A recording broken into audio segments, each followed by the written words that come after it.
Sound Bytes. Call the show now at 966-JAZZ. That's 966-5299. Toll free 800-790-0415 or soundbytes.org. Now, alongside Steve Ray and Dave Enright, here's Nick Francesco on member-supported Jazz 90.1.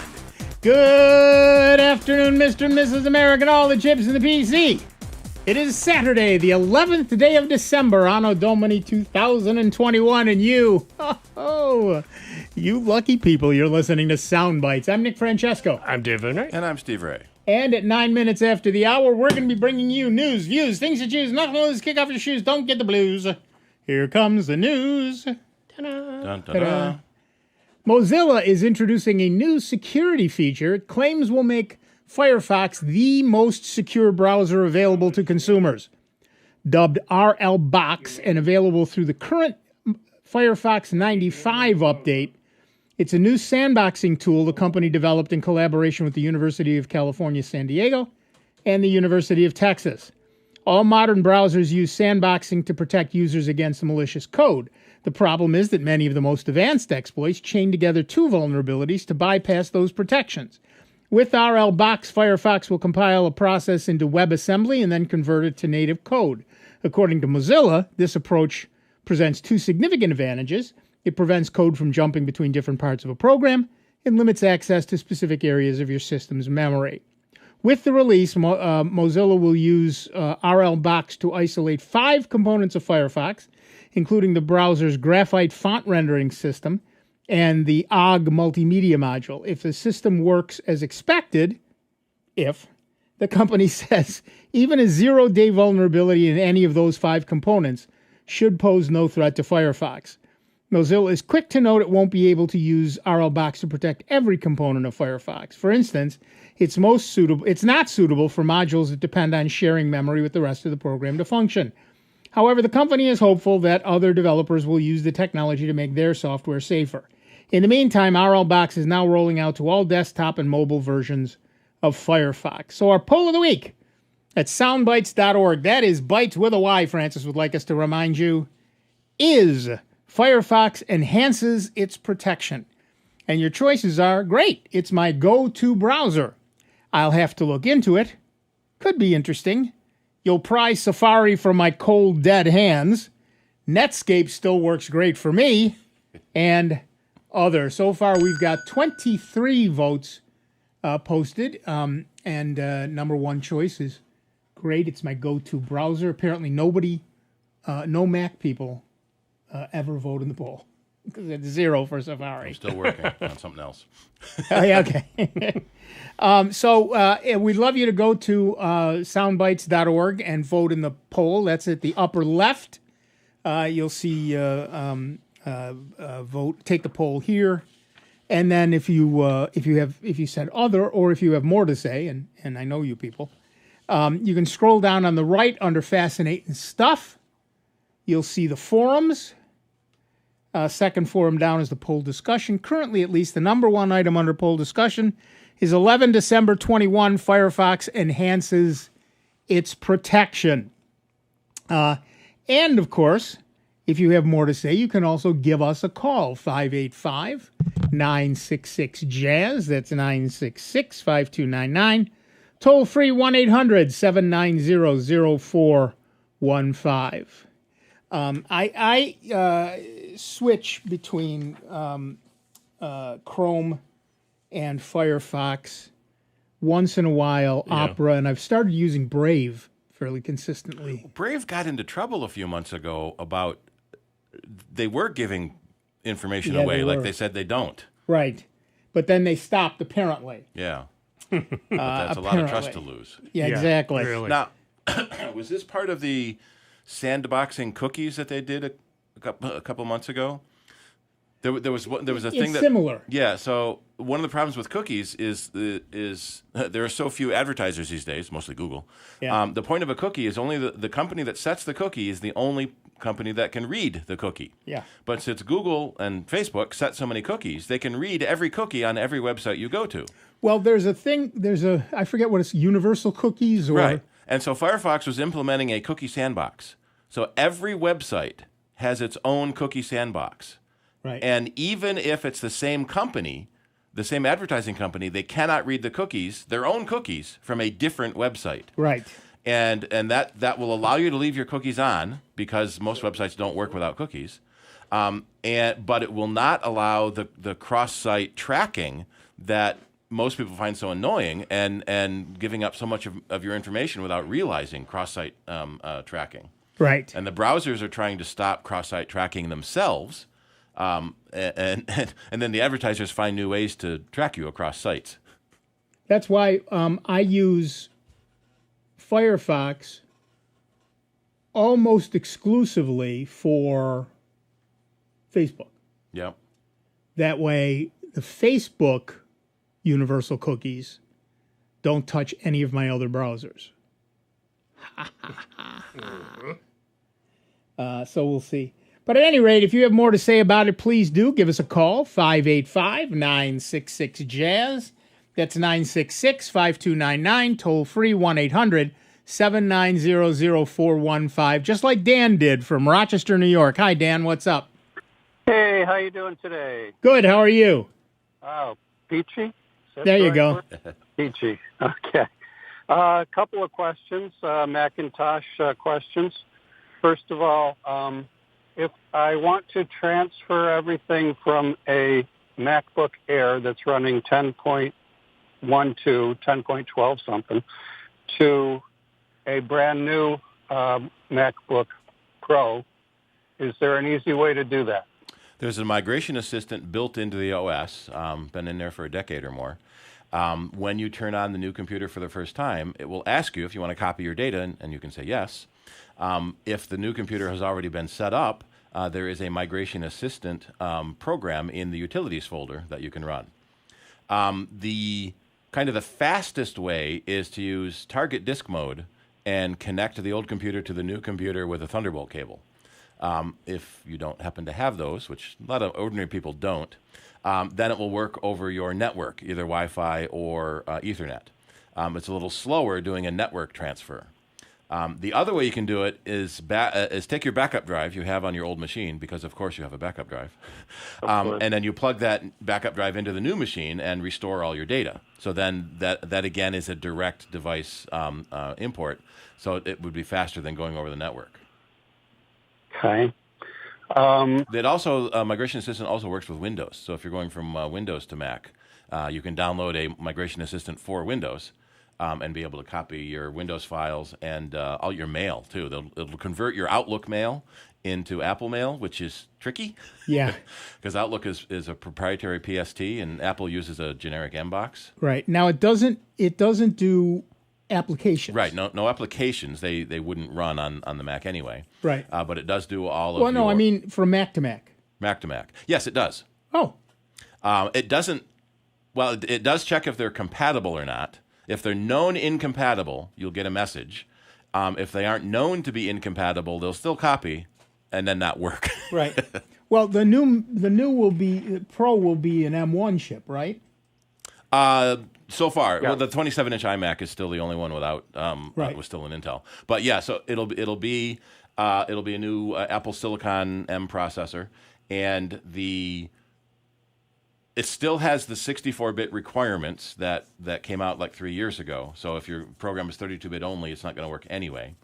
But if it's an Intel-based program, it will most likely run in the Rosetta 2 translator that comes on the M1 machines. And many programs have been updated. Now, I found a couple of them that are annoying. Google Chrome will not update from the Intel version to the Apple Silicon version. You have to go to the Chrome website and download the Apple Silicon version manually. Interesting. And so that's a little annoying on some of them that won't upgrade. So there's two ways a company can make a program. They can do a universal program that's Intel and Apple Silicon, or they can make a specific Apple Silicon only version and an Intel only version, which each individual program is a little bit smaller, because the universal program has double the code in it, so Right. it can be a little bit bigger. But it's easier because it doesn't matter what chip your computer has. Right. Okay. To put it in target mode, what is it, Splat T or something? Just the T. Hold down the T key as you boot, and it puts it into target mode. And then you can use FireWire if it's an older computer or Thunderbolt if it's a newer computer. On the older computer, if I wanted to reinstall or remove Safari and then reinstall it, how would I go about doing that? The shorter answer is you don't. Safari is considered part of the operating system. And the only way to remove it is to erase the operating system. Why do you want to remove Safari? Is the bigger question. It's not working. Okay. That is most likely not the Safari application. That is one of the preferences or support files. So you can go into your application support folder and remove all the Safari stuff there. And then when Safari launches, it will make all new caches and temp files and support files that it needs. It's almost never the application itself. Okay. Where do I find this folder? In the library folder of your user account. Well, and actually one test is make a new user. And if the same problem happens in the new user, it's a system library issue. And if the problem doesn't happen in the new user, it's a user library issue. So each user has their own library of their own preferences and their own settings and their own cookies and their own everything. And then there's a system library that has settings for the whole operating system itself. So if the program goes away or if the problem goes away in a new user, it's definitely a user library issue. And if I remove the stuff from the system library, does it rebuild there too? Yep. Cool. And that's located exactly where? On the hard drive. There's a folder called library. Okay, and in library, I'll see system library and the user No, that is the system library. Well, okay, there's the root library and the system library. The system folder is your operating system, and you should never touch that. Okay. There is a library folder at the root, which is the library that's used for all of the applications on all users. And so the root library is the one you go into to delete things that affect all users. And is that hidden, or is that... That one's now, ironically, that one is visible. The user library is hidden because you really shouldn't go mucking in the libraries. But if you know what you're doing, you can. Yeah, that's dangerous. Yeah, so the system and the library folder should not be visible, technically, to be safest. But they are visible. Although the operating system will warn you if you try to delete something it really needs. Which is what happens if you try to just drag Safari to the trash. It will say, I can't, because it's part of the operating system. And to make the invisible user library visible, I go into the library. Hold down the Option key while you choose the Go menu, and that will let you go to the invisible library. Option Go. I love all these little hidden things. Right. All right, Dan, we've got a bunch of people on the line. I got to move on. Okay. Well, have Thanks. a nice weekend. Bye-bye. Thank you. Bye. Yeah. Yeah, Well, there's a every shortcut that will operating turn all hidden files on. Like you can. you don't want to do that because then people say, well, I didn't know what that was, so I deleted it. What is this wire and what's it go to? Well, whatever it is, it's not going to anything Not right going anywhere. now. Okay, this is extra. There you go. Because I thought everything was working. All right, yeah. Every operating system has hidden files, and they're hidden because the average human should not be mucking about with them. So do not. If you know how to find hidden files, generally don't, because it's a temptation you shouldn't succumb to. All right, back to the phones. Our next caller is Matthew from Irondequoit, New York. Hi, Matthew. What's up? How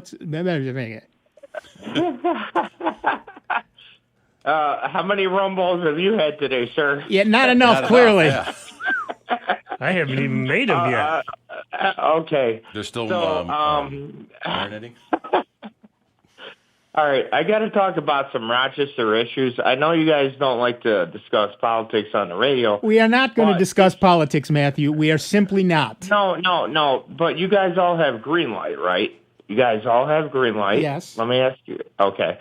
So I go downtown, and there's the biggest building in Rochester, New York, and it says, this is the fastest internet speed in Rochester, New York. So my question to Tom Golisano is, Why can't Rochester have free Wi-Fi with Greenlight, which would be a good thing? I used to live in Buffalo. The whole city was covered with Wi-Fi. Why doesn't Greenlight step up and put Wi-Fi downtown and everything like that? Rochester That's already my has question. free Wi-Fi from Frontier. No, it doesn't. Well, I don't think that's a green light issue. I think that's a city council issue. Right, and why should Tom Gausano pay for your free internet? Right, it's a city council issue, and you should be directing that question to the city council, not to Tom Gausano or Greenlight. It is a political issue, it's a not service. It's a a good political service, issue, Matthew, not a technical or CFO issue. It is you need to talk. You need to be speaking to the city council, not to anybody at Greenlight. And as it is, he already stepped up and turned around. And your up speed and your down speed were two different speeds. Once we hit into COVID-19, bam, he stepped up to the table and gave you both fast upload and download speeds at no extra charge. And he hasn't tuned that back yet. Right. Mark Murphy, who's been on the show a number of times, has said that a lot of the problems they have are not technical. So you really need to talk to a different group of people. Okay, thanks, Matthew. We're going to move on. Greenlight is wonderful, but there are a lot of hoops to jump through before an area can be wired and set up, and none of those hoops are technical. And one of the issues we have heard about is that an executive from the opposing company lives on one of those corners and doesn't want their lawn dug up to run the new wire. Right. And like I said, whatever the reason, they are not technical issues. And so that's just life the way it works, and we wish it could be different, but it is not currently. And there are already a lot of free hotspots all over Rochester. Some provided by Spectrum, some provided by Frontier, and a lot provided by businesses. Yep. All right, back to the phones. Our next caller is Fred from Rochester, New York. What's up, Fred? Hey, good afternoon, guys. Lots of good work you're doing. Thank you. Appreciate it. On the poll, I have switched to Firefox completely. My Android phone, the Chrome browser kept locking up.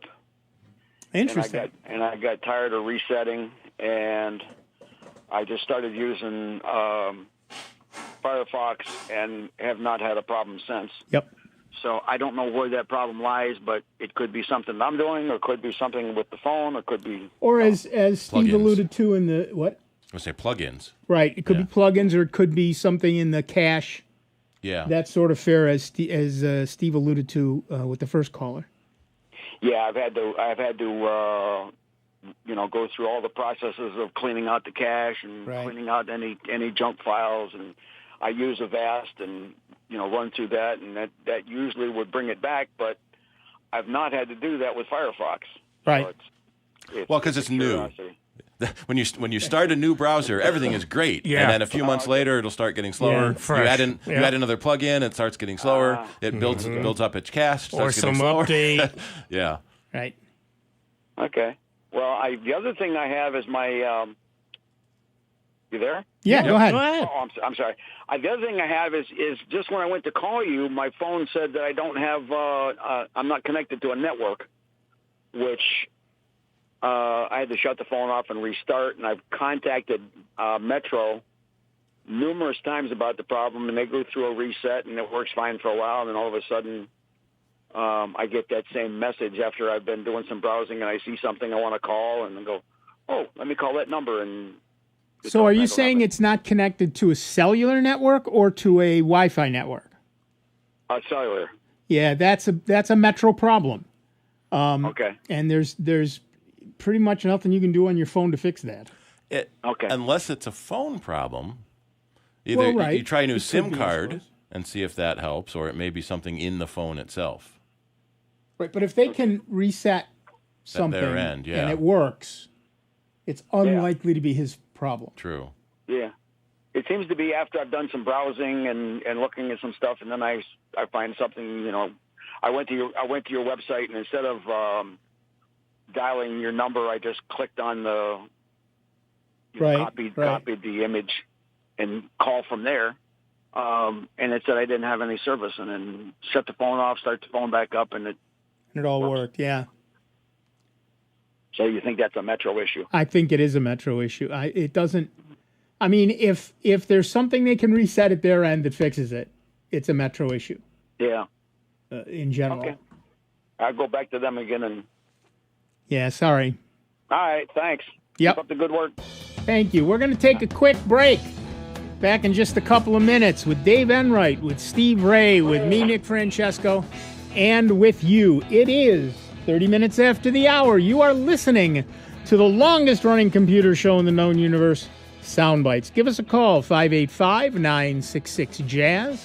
That's 966-5299, toll-free, 1-800-790-0415. And we'll be back with a whole lot more Soundbites on member-supported Jazz 90.1. It's America's longest-running computer show. Back to more Sound Bites with Nick, Dave, and Steve. Next on member-supported Jazz 90.1. NBC News Radio, I'm Julie Ryan. Kentucky's governor says at least 70 people are dead after tornadoes ripped through his state. This will be, I believe, the deadliest tornado system to ever run through Kentucky.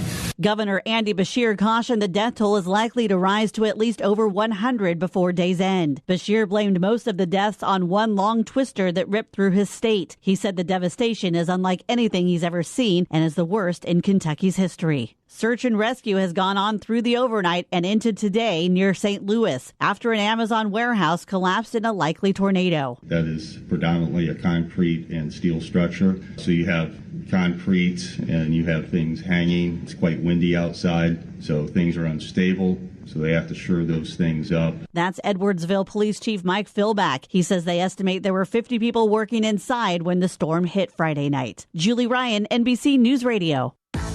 Yeah, this place is so cluttered. Do I need all this stuff? This is Sandra Tsinglow with the Lowdown on Science saying, maybe. Just like that overstuffed closet, your body is crammed with different proteins. Your genes contain blueprints for all of them. But some proteins have multiple, possibly less efficient blueprints. Why does your body keep these duplicates instead of condomariing them out?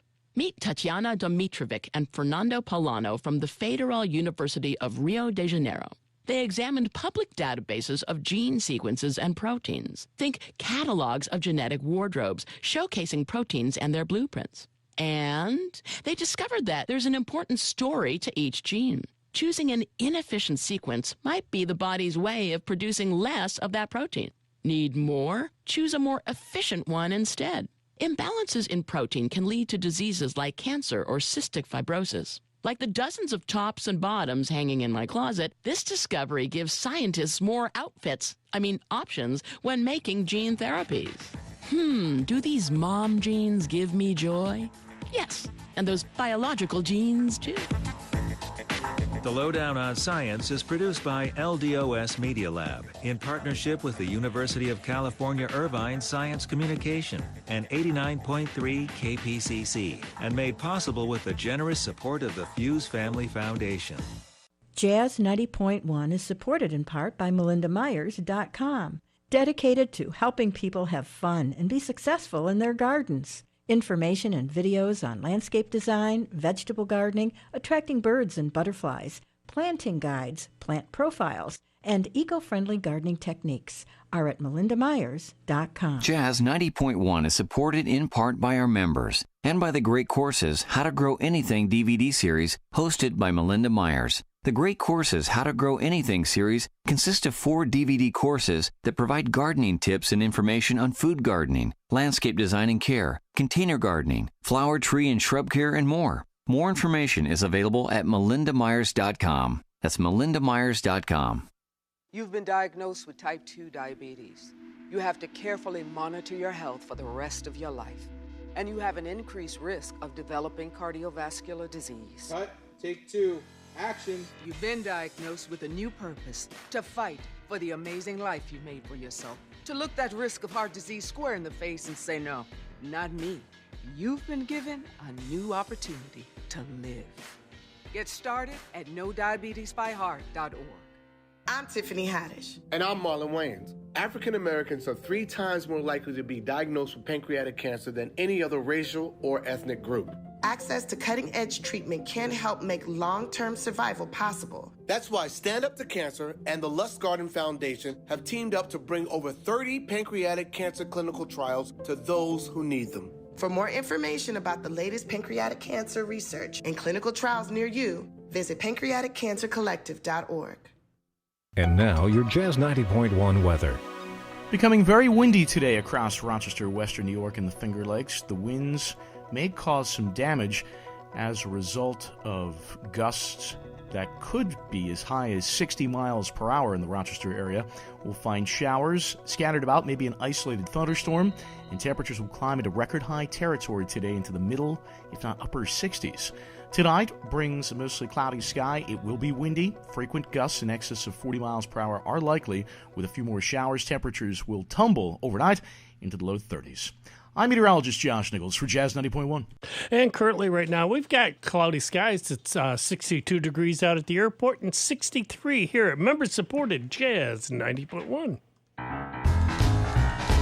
Hi, this is Phil Dodd. Please join me weekday afternoons from 1 to 4 right here on member-supported Jazz 90.1. Welcome back, everybody. I'm Nick Francesco. I'm Dave Enright. And I'm Steve Ray. And at 35 minutes after the hour, we are Soundbites. And we have, yes? I was going to say, since a storm is rolling in, we should warn folks that with this storm coming in, and it's probably going to take power out, especially they're saying on the west side. Listen, folks, with your computer, it's a good idea to shut it down. Those power bleeps that all of a sudden, it turns off, turns on, can damage your computer. So for a little while, just, if you have to, use your phone.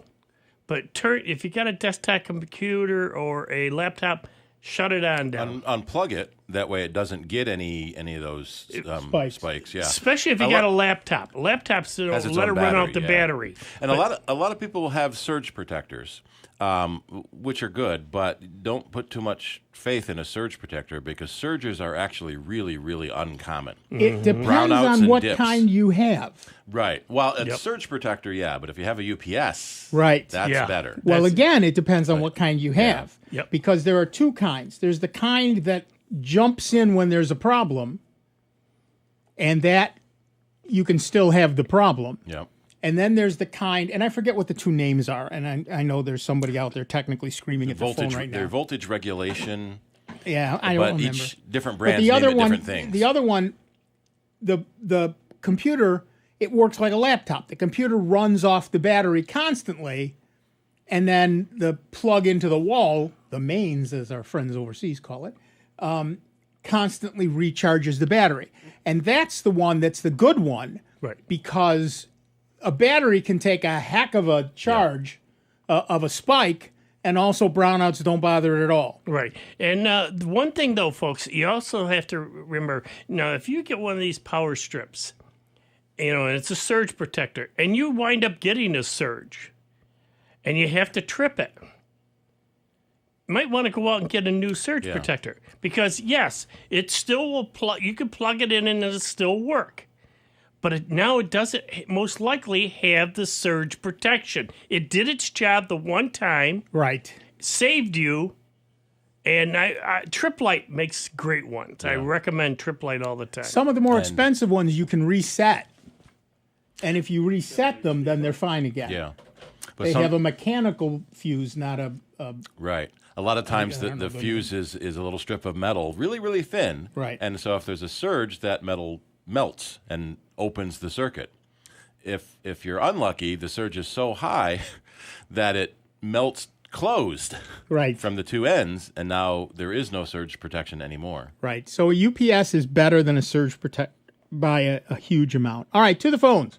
Our next caller is Mark all the way from Tampa, Florida. How are things in Tampa, Mark? A little warmer than up there right now. We're all going to come and visit you in about a month and a half. Well, no, it's 63 here. That's for December. Yeah. Oh, good. I was just up there for Thanksgiving. I just got back last Saturday, so. Nice. Thank you guys for everything you do. I really appreciate it. I've been listening to you guys for a long time. Thank you. Hey, so real quick, I got 3 questions, but one's fast. So what is Greenlight? Is that a local internet, like less expensive? Yes, it's high speed fiber internet. Cool. Secondly, I've heard you guys, you talk about backups a lot, and it's good. Well, I've heard you reference a free software, I think, that you use a lot. Can you say that name again of the software, or a good one that you use a lot? There are several that we tend to recommend. If you want an off-site backup, I recommend pCloud. For on-site backup, there's 3 or 4 of them for each operating system. And if you go to our website at soundbytes.org, the very top post is called "You Don't Have Enough Backups," and it links you to a page I wrote called "Backing Up." Ask Nick, and it lists pCloud and a bunch of backup solutions for Windows, Mac, Linux, Android, and iOS. Great. Yeah, that website's great. I've been using that Security Tango for years. I've saved more people, my friends, that get just their computers are jacked up with full of junk. That Security Tango is great. That's what I like to hear. Thanks. Yeah. Last question. Is there software out there that's free or not too expensive that, I do have backups, but it's really like I've made copies of files and across drives and laptops and old laptops. It's kind of gotten away from me. Is there software out there that can scan a folder or a drive and find and eliminate duplicates? It's kind of user-friendly? Not specifically. There's a lot of them that claim to do that. And generally what they do is they scan your folder and then give you a list. Here are the files we think might be duplicated, and then you have to look at them to make sure they're duplicated. You can do that yourself. You don't need a program to do that for you. Yeah, I can do that myself. So, okay. Guys, thanks for everything you do. Happy holidays. Thank you. And if you have not seen the Security Tango, it's at securitytango.com. And you should take a look. And while I'm here, let me just thank everybody who has been kind enough to donate to keep the Security Tango alive and updated and everything else. I very much appreciate it. Thank you all for that. Keeping all of our websites running ain't cheap, frankly. And I appreciate all the help you folks have given me over the years. So thank you. That's just a humble moment for me. I appreciate it very, very much. Thank you. And Dave is frantically writing. Hopefully, I'll be able to read his handwriting as we go back to the phones. It's Travis from Leroy, New York. Hiya, Travis. Hi. How are you guys doing? Peachy. How are you? Oh, windy. That storm just got here to Leroy, so it should be hitting your guys' way in about 20 minutes. Great.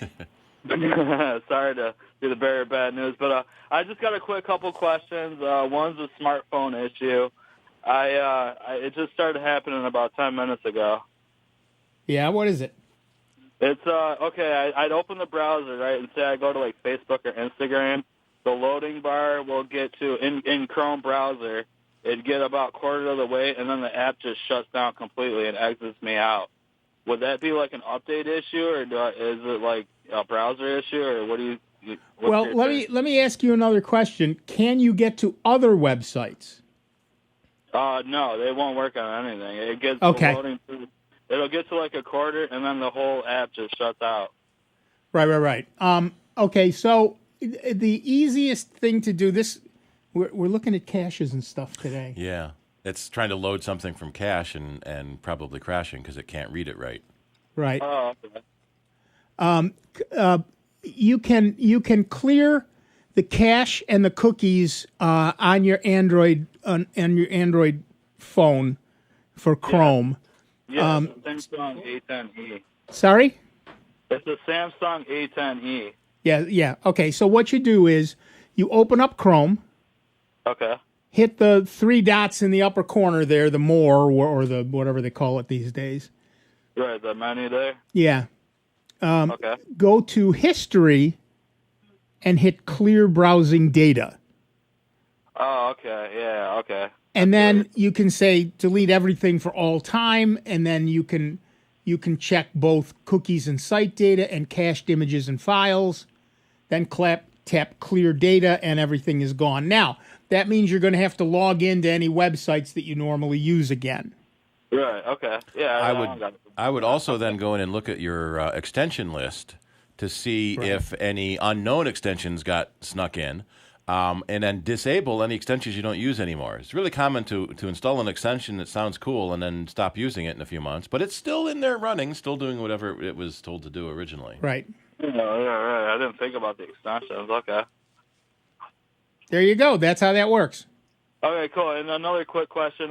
Would any of you guys recommend using a Raspberry Pi Beowulf cluster to mine any kind of cryptocurrency? No. And here's why. Unless you have free power. Unless you have free power. There's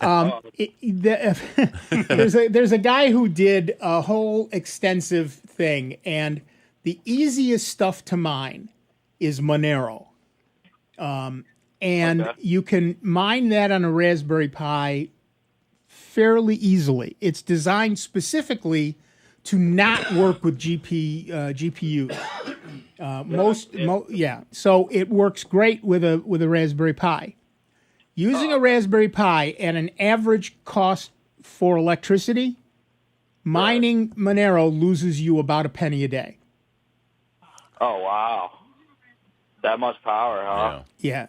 Well, no, it's not a lot of power, but you also don't make a lot of Monero every day. Right, yeah. Okay. Yeah, I see what you're saying. Okay, yeah, that's all I had to say. But, I've been a long-time listener, and I love the show. That's what we like to hear. Thanks, Travis. All right, have a good day. You too. So for a while, if you have, when power cost was low, or you live on a raging river and can put a hydroelectric dam in. Your very own hydroelectric dam. Or there's that story about a power plant in upstate New York that is making cryptocurrency. They're generating. Or you're in a dorm room and you're not paying for your electricity. Yeah, if they make more power than the town needs, we'll find something else to it. I knew a guy that used to have a plant in Palmyra that had a whole bunch of cryptocurrency miners there until electricity got too expensive. But it really cut down on his heating bill. Yeah, I bet. Have all those computers in there running so hot. Right. So, it's not just a matter of setting up any computer and suddenly making a bundle o cash. First, you're unlikely to make a bundle o cash. And even if you do, you have to factor in how much money you're spending on electricity. Because it's not going to be cheap. A regular computer is 140 watts, 150 watts. Figure out what that costs you an hour and how long it took you to make a buck crypto mining. You've lost money. Yeah. Even on a Raspberry Pi, you lose a penny a day. Oh, easily. So it's not the big deal you think it is. No. All right, back to the phones. Our next caller is Doug from East Irondequoit, New York. Hi, Doug. What's up? Hi, Nick. How are you? Peachy. I went shopping for a new flat screen a couple days ago, and there are so many choices out there. Yeah. And they're getting so cheap, too. Yes, and I do over-the-air TV right now because I don't want to keep paying, the large provider here. Right. And I'm just curious as to, the Roku and the OLED and all of that stuff, if you could do buying a new TV course 100 here. Yeah. Okay, let's start with screen size. That depends on where you're going to put it. Big is good if you are far enough away that you're not straining your eyes seeing it. We were looking at one last night that was 118 inches. Excellent. It was only $35,000. Is that all? Yeah. Put it in the backyard and wait the neighbors over. Drive-in theater. Exactly. Yeah. So first, that's a personal. That's a choice. 55 tends to be the common size now for a living room area. Right. As for OLED, they are brighter and tend to be better than regular LEDs. But they wear out faster. Okay. So, if you're planning on keeping this for 15 years, maybe not an OLED. In fact, not an LCD at all for right. 15 years. Plan to replace it about every 5 years or so. Right. And that can factor into your cost. If you pay $2,000 for a Sony and it dies in 5 years, that's a huge cost per year. Right. Mm-hmm. Whereas if you paid $500 and it dies in 5 years, 5 years, you save or not money. even if it dies, but you want the next bigger one. So I bought a 55-inch 5 years ago for $500. Right. And now I'm looking at a 70-inch for $500. Right. Now, as for how you what services you get, there are 100,000 streaming services. Every one of them is the best service that's ever been ever. If you talk to them, it depends on what you watch and how you watch it and when you watch it. You can buy a digital antenna for, depending on where you live, anywhere between $10 and $100, and that depends on how close you are to the. Like I live in the shadow of Pinnacle Hill, so a $10 digital thing worked great for me. But if you're farther out, maybe a $50 one or a $70 one or a $100 one. And that gets you free over-the-air, high-definition broadcast channels. And you get a dozen channels. But there's no VCR, any of that, DVR. You have to add that separately. Right. DVR for over-the-air is a little tricky to find. Right. But if you go with one of the streaming services, then it's just a matter of, look, make a list. What do you watch? What networks do you watch and what shows do you watch? Yeah. Right. And then you can decide which, every service will show you a list of the things they provide. One of the big ones getting a lot of press nowadays is Google TV because they just YouTube made TV it now. YouTube TV. Yeah. No, the Google TV. Yeah. Because they just made a deal with Hulu for all their free stuff. So the trade-off there is you get free stuff, but you watch ads. Yeah. And almost every TV you'll find in two versions. One has the Roku streaming service built in, which has hundreds and hundreds of channels. And the other one has Android services built in, and that has hundreds and hundreds of channels. And now we're starting to see a growth in Apple TV service being built into the television, so you don't need a separate box. So even with a dumb TV, you can add a streaming service. We like to say that the Roku box, the Google box, the Apple box, they make a dumb TV smart, and they can make a smart TV smarter. But now a lot of that stuff is being built into the TV, so you don't need a standalone box. And then, of course, most of the TVs will have a connection for your cable box if you still want to use cable. Right. One of the things that I have done is I've got a Chromecast and a Roku thing. So I had them already set up. So even though I recently bought a TV that's smart, I still use those two because I don't have to set anything else up again. Yeah, that's what I do with my Apple TV. Right. And I bought a switcher box for HDMI. Trying to get my wife to learn how to use that HDMI switcher. But at any rate, it now comes down to a spreadsheet. Make a list of what you watch, when you watch it, where. Then make a list of all the services that offer all those channels and pick the one that you like the best. There is a website called suppose.tv. Yep. I'll post again here in a minute. That you put in the networks you watch, and it tells you what streaming services those networks are on and how much it's going to cost. Okay. One of the interesting differences between a lot of the streaming services are old shows versus new shows. I just saw Philo, $25 a month is one of the least expensive streaming services, but it's mostly old shows. I personally just went with YouTube TV because they had they're running a great deal where you get 2 weeks free and $50 off your first month. Right. That's $65 a month for 85 channels, which is less than half of what I'm paying Spectrum. So, right. And if you get all the channels you want, you win. Yep. Okay. And then you sometimes add other ones. So like we have to get to Disney Channel for Disney and Star Wars and Marvel and Pixar. And Yeah. Well, then you start down the rabbit hole. Yeah. But you'd need that anyway, no matter what streaming television show. Right. Exactly. Those are extras. But for that base thing, do what I said. Create a spreadsheet. Figure out which one suits your needs best. Oh, okay. Do these work off Wi-Fi or how do they actually work? Yes. They work off Wi-Fi, but it's better if you have Ether. Because the wired is more efficient. Wi-Fi is much more convenient. Right. Depends on how close you are to your router and where you can run cables and blah, blah, blah, blah, blah. But they'll work over Wi-Fi. Now you have to worry about how fast your Wi-Fi connection is. If you've got one of the slower Wi-Fi connections, it's going to be a little frustrating. And how close you are to your router, if you do wireless, you'll find you get a lot of reloading, and it's frustrating. And that can also depend on how many simultaneous streams you want. So if it's mom, dad, and 3 kids, each want to watch a different show on their own device, you need even faster Wi-Fi and internet. Right. Okay. Yeah, I've got about 200 here is my speed. And everything is right in the living room. So, yeah, depending on how many people are in your house, that should be just fine. Okay. And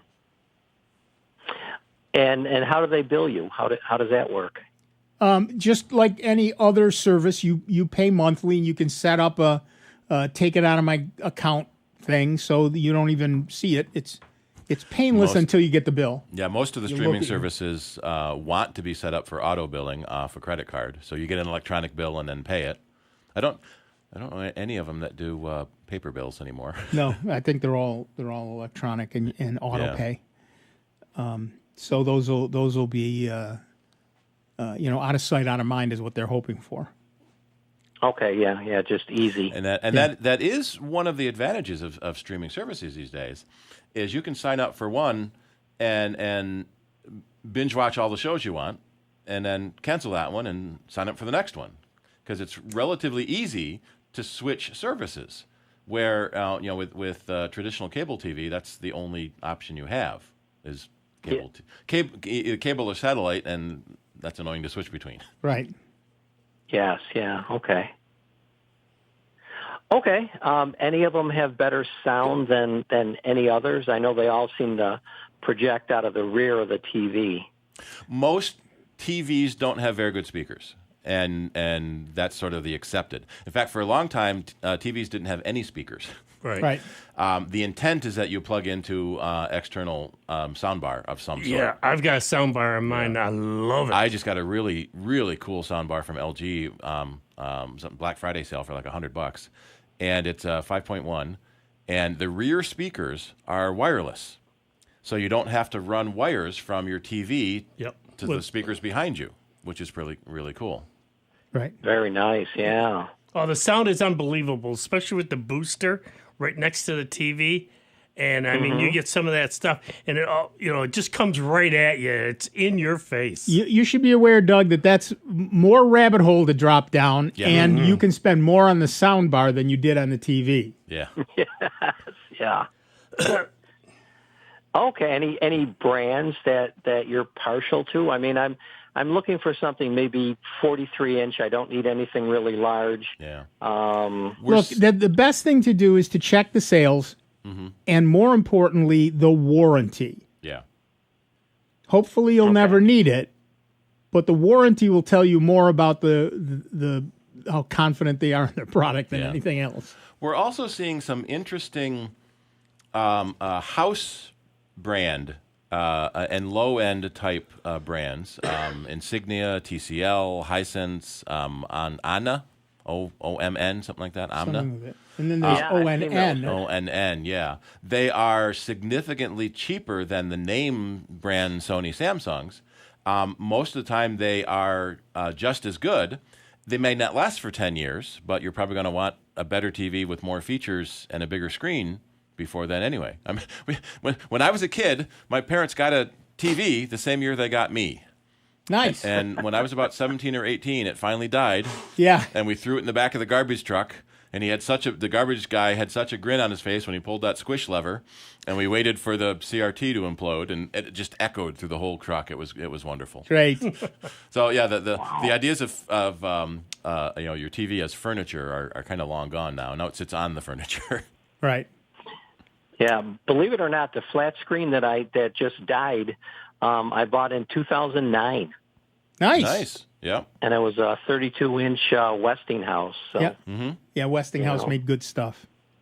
Absolutely. All right, listen, I think it's time for us to move on. Okay, well, thanks very much. I appreciate it. Thank you very much. All right, that music tells us we are done for the first hour, but don't feel disappointed or sad because we have a whole nother hour of the longest running computer show in the known universe coming your way. That's right, a whole nother hour of Sound Bytes, another hour of Dave Enright, another hour which will seem longer of Steve Ray, and another hour of me, Nick Francesco, and another hour of all of your phone calls. Give us a call at 585-966-JAZZ. That's 966-5299. Toll free 1-800-790-0415. Take a quick bio break and come on back for another hour of Sound Bytes and the truly great and truly grateful to you that we continue to be member-supported Jazz 90.1. We will see you in just a few minutes. Computer talk you can understand. More Sound Bytes is next on member-supported Jazz 90.1. WGMC Greece Rochester, a public service of the Greece Central School District.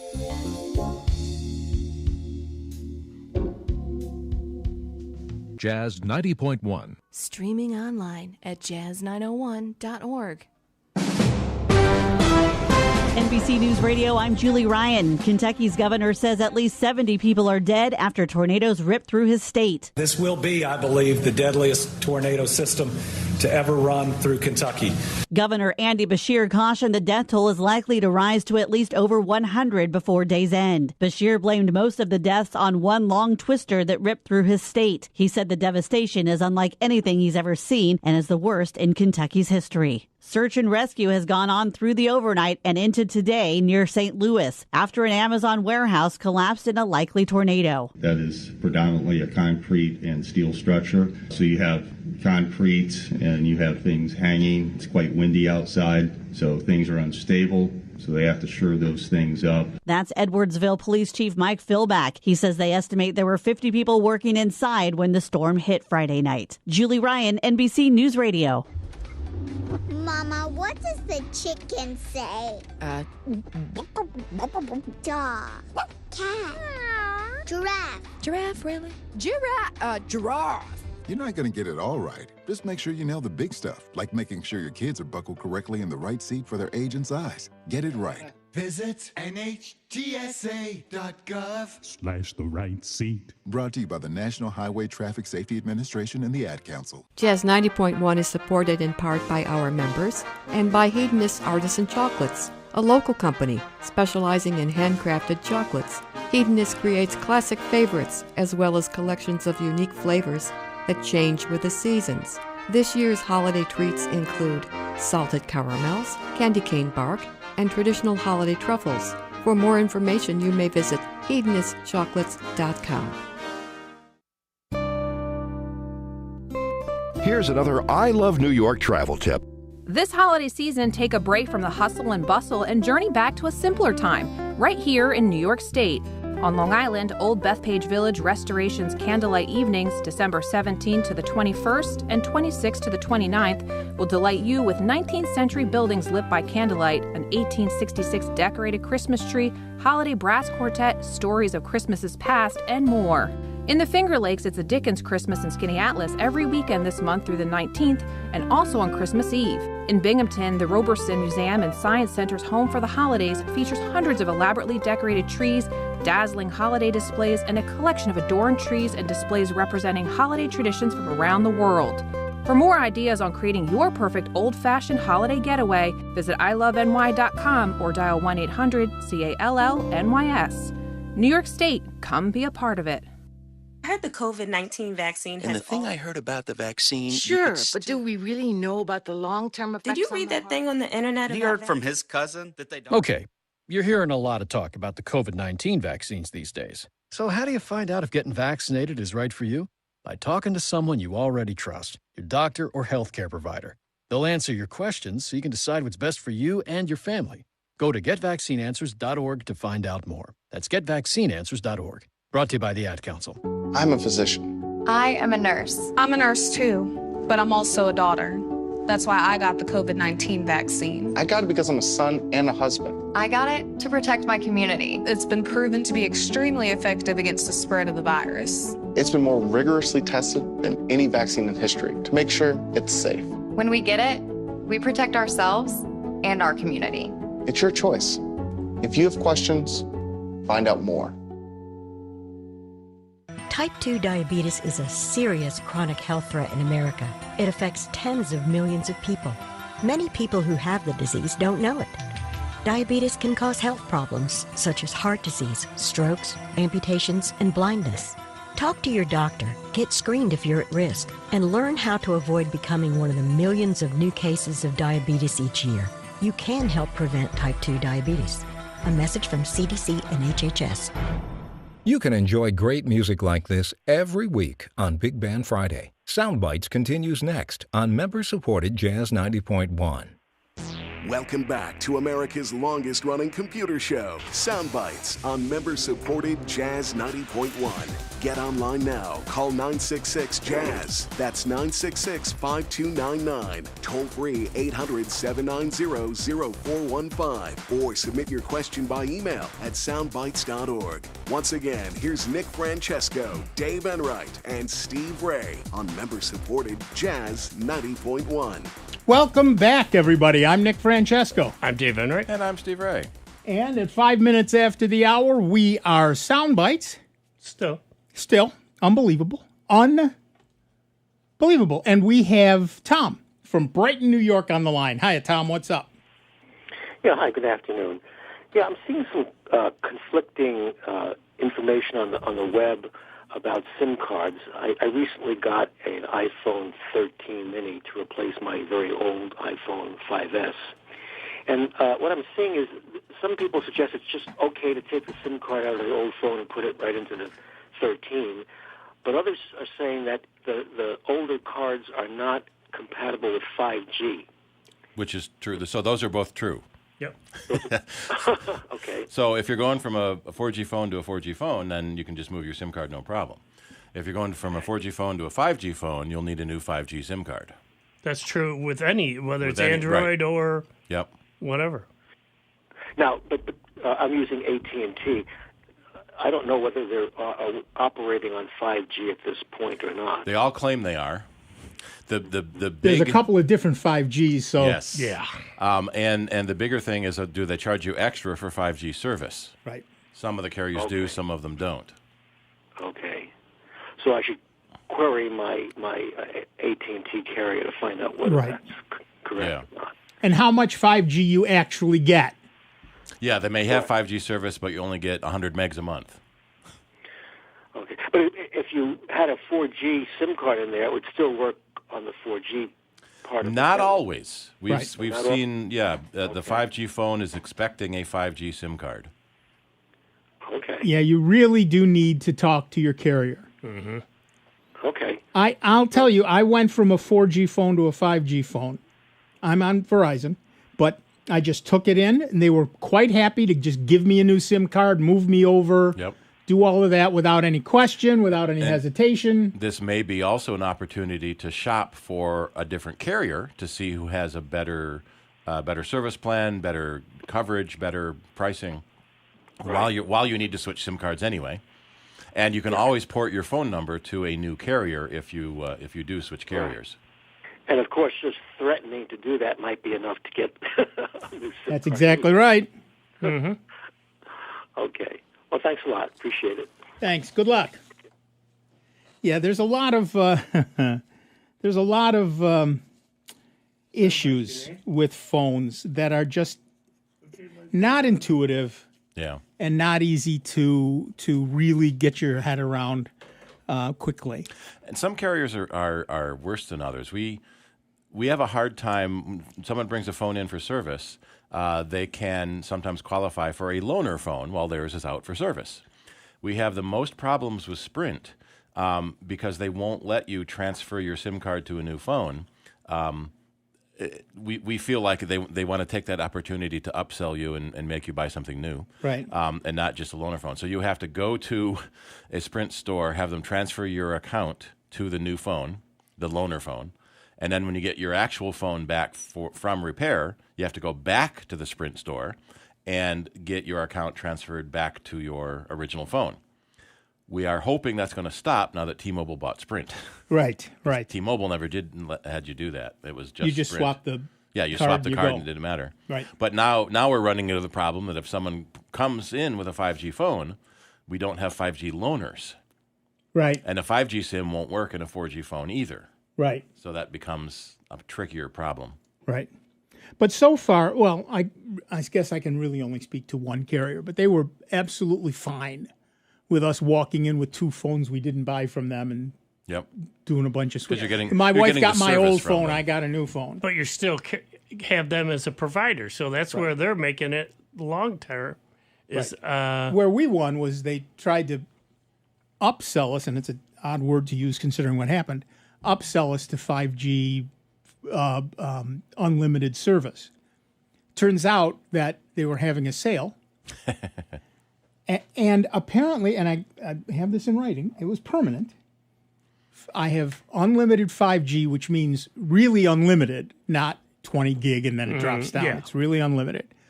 And we have unlimited data, and it's costing me less per month than my old contract. What? Okay. Somebody had a decimal point wrong somewhere. I don't care. I have locked it in. Yep. So, yeah, I was very happy with that. because 5G costs more than 4G, obviously. And I'm sure, that's a big thing. Whoa, you're getting a free phone.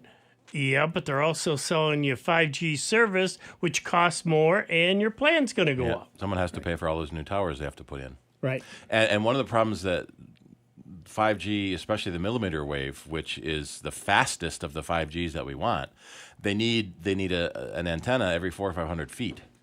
So it's basically Wi-Fi-ish. Yeah, it really is. Yeah. And so whereas the 5G most of us already have is the long wave, which is not as fast. Right, and a tower every couple of miles is fine. It's still faster than 4G. Yep. All right, back to the phones. Our next caller is Mike from Greece, New York. Hi, Mike. What's up? Yeah, it's Mark. Mark. I'm sorry.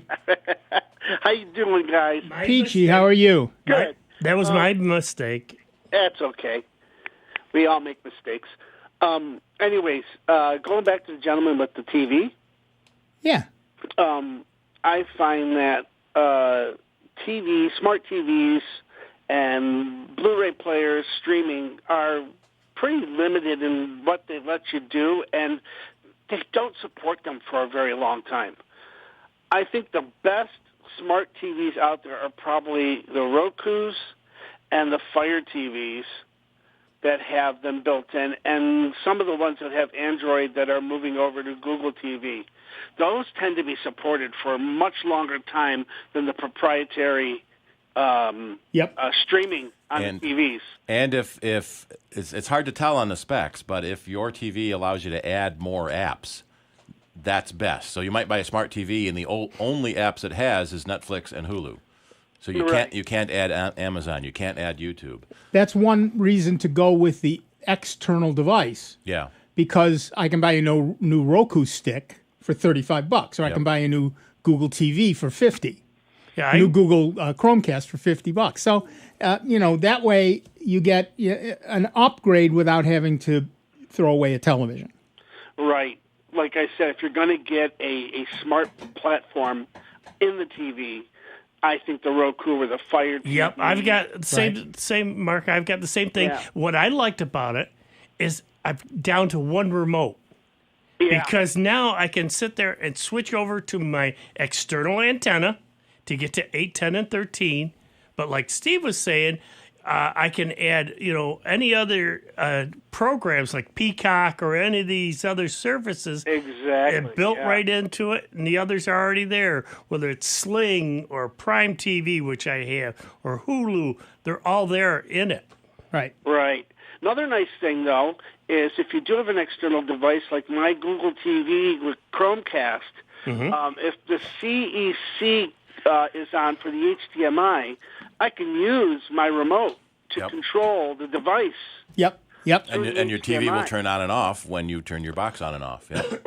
Right, which is another nice feature, which is actually getting better as they move up with HDMI, they're getting more and more features. Right. One other thing that Roku just announced that they're doing with their new devices, they're adding voice. So you can sit there and click it and say, search for this movie. And it will go out and search for that movie. Google Chromecast does the same Apple thing. does the same thing. Although we do tend to see Apple favors their own service. Shocking. But we'll show They you still my show heart. you that show from Right. other services too. Right. Google, the Chromecast actually has Google Assistant in it, so you can ask it all kinds of things. Yeah, it's like having a Alaska Right. on your TV. Exactly right. Yeah. All right, thanks, Mark. Thank you. Yep. One of my favorite features is, what did he say? It jumps back 30 seconds and turns on closed captioning. Yes. I don't watch anything without closed captioning anymore. Yeah. Mainly I watch it because I watch a lot of British stuff. Yep. And, my wife was just complaining the other day that she was watching a show and the soundtrack was too high and she couldn't hear the voice track. Oh, that's common nowadays, And so and you I try to hate you it. try to turn up the volume and the background sounds. Right. That's one of the problems with surround sound TV. The background Right. sounds get more. So now I got to teach her how to use the soundbar remote to turn down the rear speakers. Right. All right, did I just move the One thing I got to camera? remind folks, I don't mean to be rude, but when I ask you folks for your name, you might have to speak up a little bit. You know, I have to talk low because I'm here in the studio, and right over my ears are two gentlemen right here in the studio talking. Well, I'm and the answering- mics will pick you up in the background. Yeah, and he turns his mic off, but our mics will still get him. yeah, and I'm trying to, hear your voice. So it's not that I I'm, wonder if I do this. That might help. but I mean, No, I need folks to just speak up a little bit. Yep. So I can hear you because it's hard. Yep, I bet. All right, back to the phones. Our next caller is Dennis from Rochester, New York. Hi, Dennis. What's up? Hi, guys. A few months ago, I called you about the problem I was having with my HP X360 Chromebook. Yeah? That I would boot it up, and I'd be working with it for about 2 hours, and it would suddenly, the screen would freeze, and without explanation, no matter what I was doing. Mm-hmm. Every day. Every day. Okay. So we talked about it a little bit, and you didn't recognize the problem, and so I procrastinated a little bit, but I kept going around with HP. We power washed it. We reinstalled the operating system, all this stuff. They finally said, send it back for repair. So I sent it back. I get it back 2 weeks later. I boot it up. 2 hours later, same thing. I'm working on something.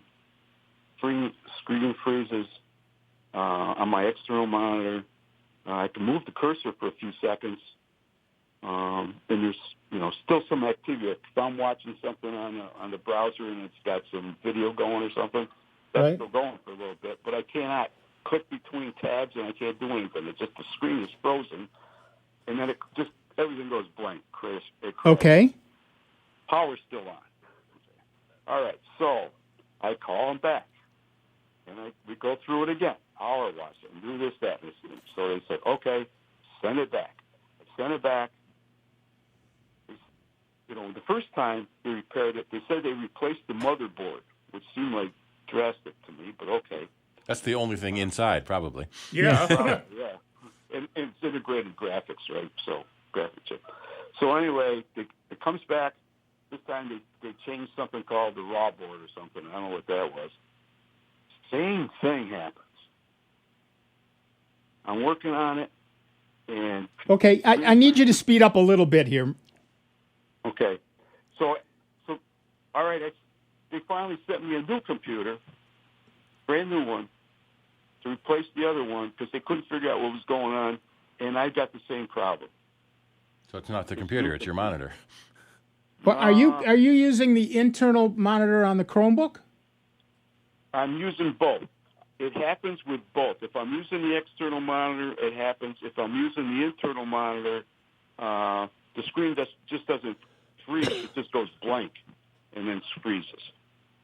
Okay, so, what extensions or apps are you running? Chrome browser. Yeah, maybe look for the extensions to find ones that snuck in, like a previous caller. Right. So you have two things that work in a Chromebook. One is the apps that you load, and the other is the extensions that can be added to Chrome. Correct.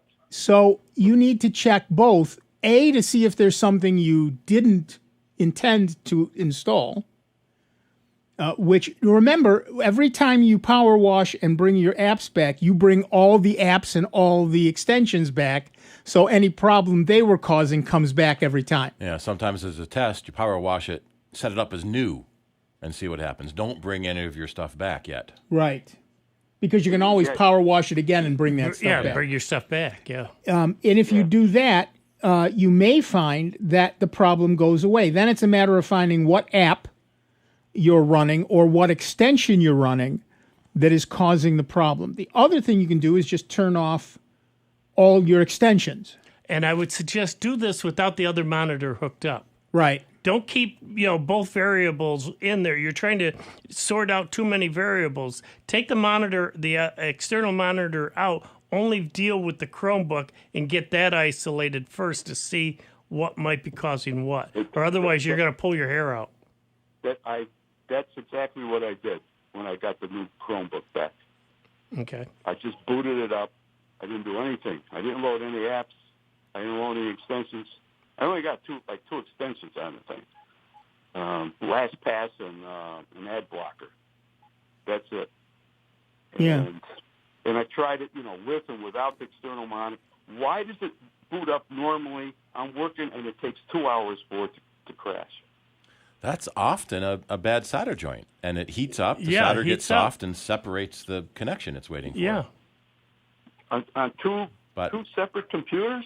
That's what they claim is two separate computers. Yeah. Or a manufacturing defect in that entire line. I'm seeing a lot of complaints about the HP X360 freezing.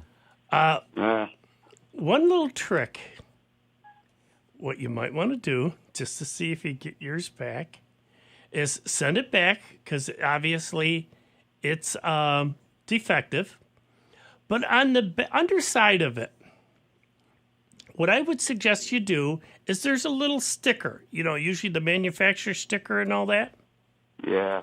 Take a small marker, marking pen, and just put a couple dots in a corner with non-erasable, ink. You just put two little dots. So, yep. Send it back and tell them, hey, I want a new computer. If you get that one back with two dots on it,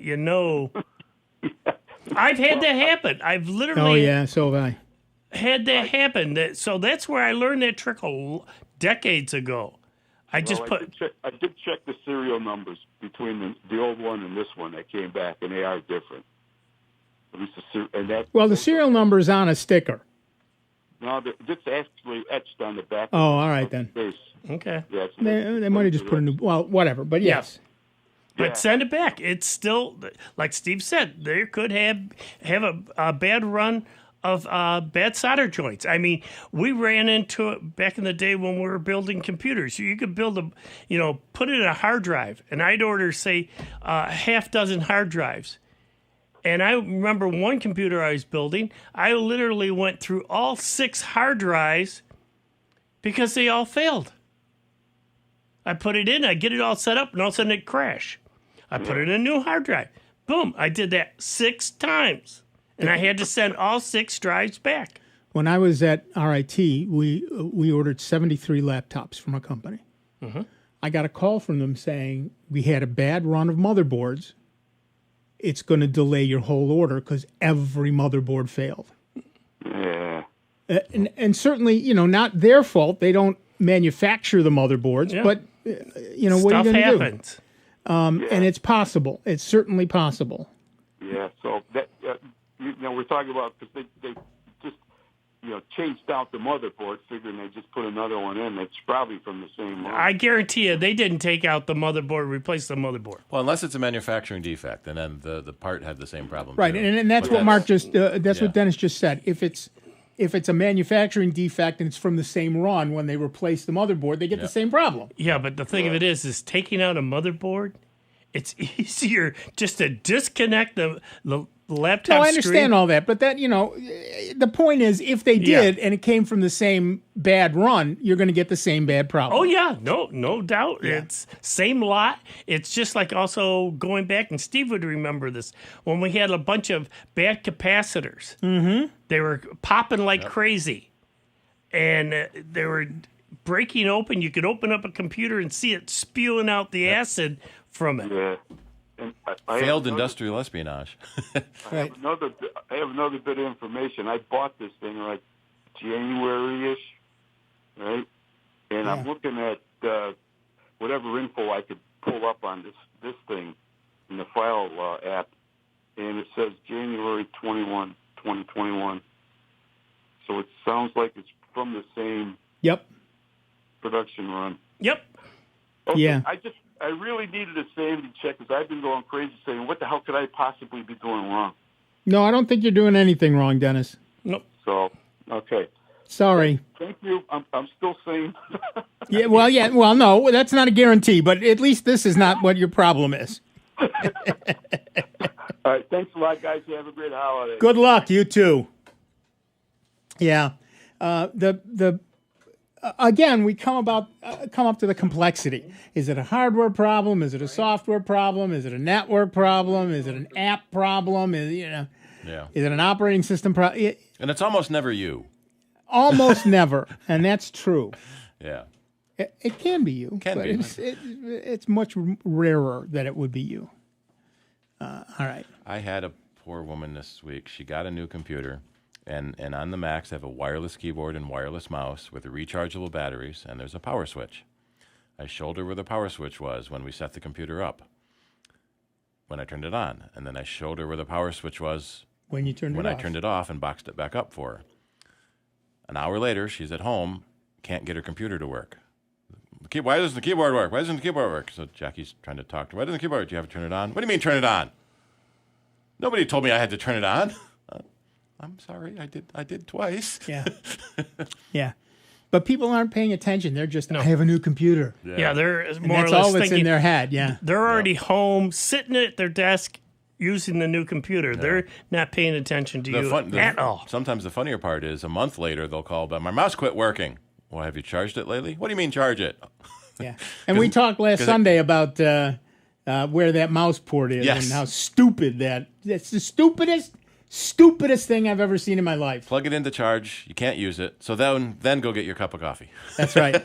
And by the way, before we get back to the phones, let me remind everyone that tomorrow night at 9 p.m., we will have the Soundbites Lounge. If you go to soundbites.org/lounge at 9 p.m., you'll see a link to the thing, and we'll answer people's computer questions. Right now, we're going to talk to Brian from Gates, New York. Hi, Brian. What's up? Hi, guys. Not much. Since the wind is starting to pick up again, and I think I'll go back to that power outage thing you were talking about earlier. Oh, yeah. Well, I've got a Chromebox, which sits on my desktop, and most of the time I leave it on. Unfortunately, I left it on Monday night when we had the blow, Monday or Tuesday. Yeah. And we had a power outage. I lost power for about an hour and a half. Oh, shit. Okay. Oops, sorry. Yeah. Waited it out. Power came back on. Everything's fine. Everything seemed to be working just fine. Reset all my clocks. Yeah. But somewhere around 3 a.m, we got a surge, a pop. Yeah. And had to wake up in the morning and reset all the clocks. And the computer, the box, wouldn't boot correctly. Came up black. It wasn't there. And I tried to turn it off to reset it and come back up. The light wouldn't go out. I could not stop from the on-off switch. I'm trying to, that seems odd. Yeah. So I got a really good power backup. I mean, it's one of the battery charger ones you were talking about before. So it's a really good one. It works really well. I like it a lot. Now, must be something else. What's the easiest way? It's plugged in. Let's unplug it. There you go. So I picked up the box and just pulled out the power supply for 20 25 seconds, plugged it back in, bingo, everything's back. There you go. So it's not always a terrible thing. Yeah. Right. Well, and clearly what happened somewhere along the line was there was the power surge or the power blackout did something to the power supply in the cord. Yep. That box in the middle of the cord, the anaconda with a mouse in its stomach, and that's and pulling that out allowed that to reset as well. So never forget that you can do that too. It worked. Have a wonderful life, gentlemen. You too. Have fun. Be good. Bye bye. What happened there? We're gonna take your mic off. Well, thank you. You did. You weren't done yet. Did I? Oh, good for me. We're going to take a quick break. Back in just a couple of, or not, with Dave Enright, Steve Ray, me, Nick Francesco, and you. 29 minutes after the hour. Soundbites, member-supported Jazz 90.1. Online 24 hours a day, 7 days a week at soundbites.org. More with Nick Francesco, Dave Enright, and Steve Ray next on member-supported Jazz 90.1. NBC News Radio, I'm Julie Ryan. Kentucky's governor says at least 70 people are dead after tornadoes ripped through his state. This will be, I believe, the deadliest tornado system to ever run through Kentucky. Governor Andy Beshear cautioned the death toll is likely to rise to at least over 100 before day's end. At least 2 people are dead after an Amazon warehouse in Illinois was hit by an apparent tornado. This trapped worker said she took to her cell phone to get the word out for help. I know social media will get word out there, and my thing was that I wanted more people to know that we were stuck because I was afraid that they didn't know that we were stuck. Edwardsville police say several dozen workers were able to escape on their own after the roof collapsed. Crews are working their way through the rubble for more possible victims. The Tennessee Emergency Management Agency is reporting that 3 people have died in overnight storms. Officials say that 1 person was killed in Obion County and 2 died in Lake County in the first wave of storms to hit the state. Julie Ryan, NBC News Radio. Eating, working, living pain-free. These are a few of the things many of us take for granted. Yet, for many United States military veterans, finding and affording oral health care is a challenge many of us don't think about.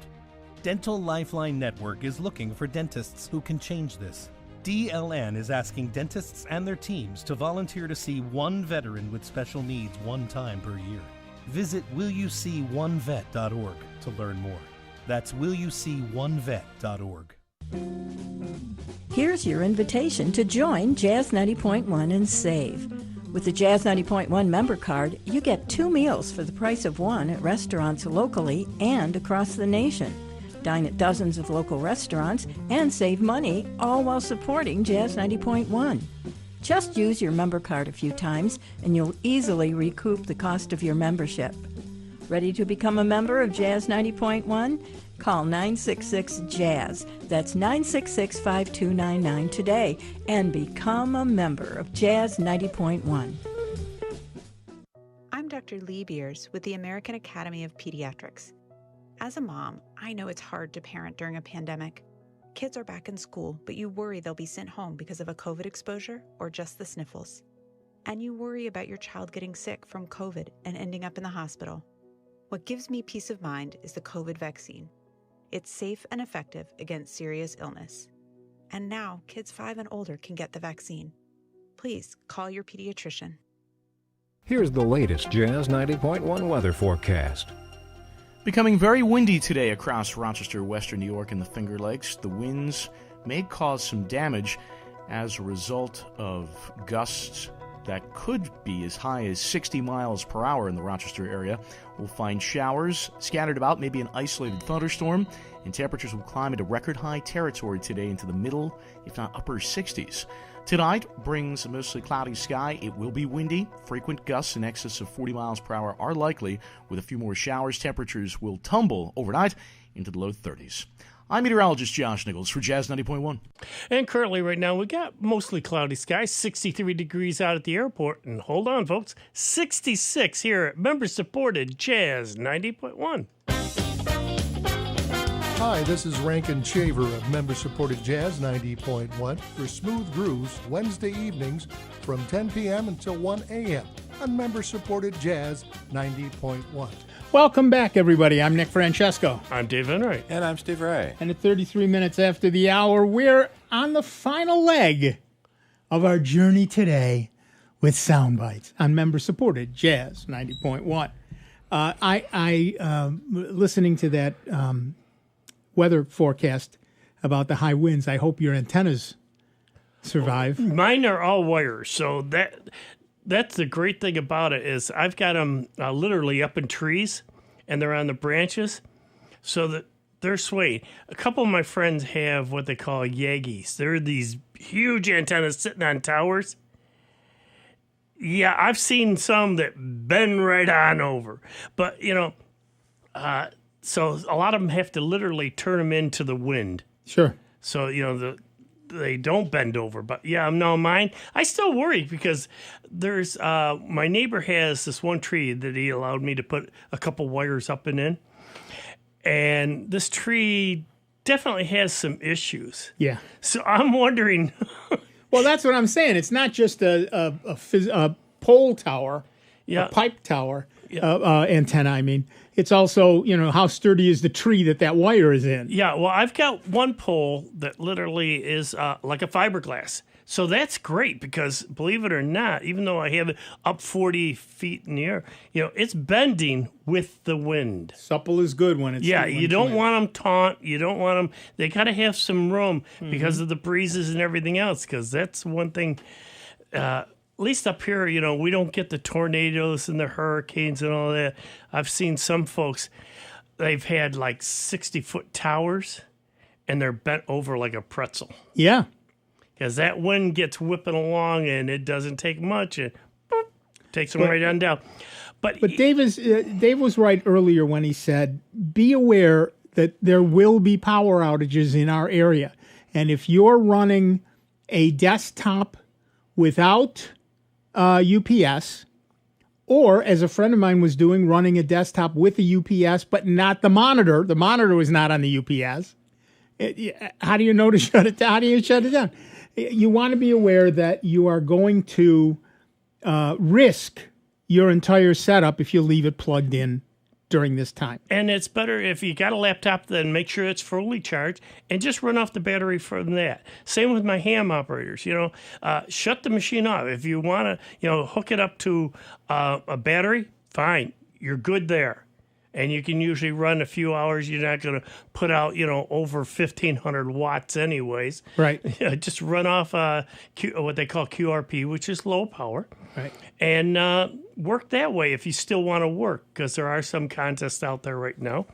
But with the conditions out there, look at Kentucky. Yeah. How the storm went ripping through there, and the lives that have been lost. My heart goes out to those folks because absolutely they didn't have any warning, and it just bam hit. Right. But here you may also lose your internet connectivity, and if you do, buy a banjo or read a book. Remember books? Yeah, that's what I was just gonna say. There is, or even before books, just talk to other individual family members. Whoa, what are we, barbarians? Yeah. Hold on. Yeah. All right, let me read a news story. While I you know give us it's a call. harsh. I mean, I go to a restaurant so much, and see these folks just buried in their isn't that phone. the worst? Yeah, it is. Why do you bother getting with other people if everybody's just looking at their phones all the time? Literally, last night we went to this one place to have our fish fry, and there was a table of 8 people. Even down to one little kid. Yeah. All, and this is no lie, all 8 people were buried into their phone. Wait a minute, you're getting together for, a Friday night fish fry and that. Why not? Because they're, you can tell they don't all live in the same house, but they're all buried into their phones instead of talking to each other. Yep. Hello? Sometimes I just don't want to cook. But I still want to read my phone. Right. We have a rule in our house: no phones while we're eating. My daughter comes over for breakfast on Sunday, except this Sunday. Tomorrow we'll be at the public market for the last of the public market Sundays. It's going to be lots of fun. Stop on down, buy some coffee, have a chat. But when can I put my coffee order in? Yes, today would be good. Because we're not going to be there Christmas Day. We're not going to be there New Year's Day.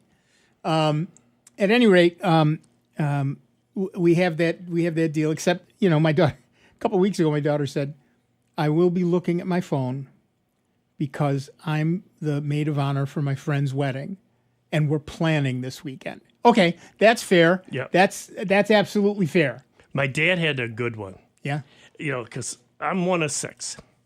And if the phone would ring during dinner time, Dad was able to reach over and grab it. And they go, yeah, she is, and then hang up. Answered your question. And my 2 sisters would go banana. Who was that? Well, they wanted to know if Deb was there. And I said, yes. And he hung up. That's how it works. You don't call during dinner. That's right. And we used to get them so sick. I have a friend who's got multiple children, and when they go out to eat, the rule is no phones. But I have another friend who has a rule when we all go out to dinner together. First person to look at their phones pays for the meal. Ooh, I like that one. That's my favorite one. I'd leave my phone in the car just to make sure. Right. That's exactly right. Now, one of those people is a doctor, so she is exempt. And that's fair. Yeah. That's completely fair.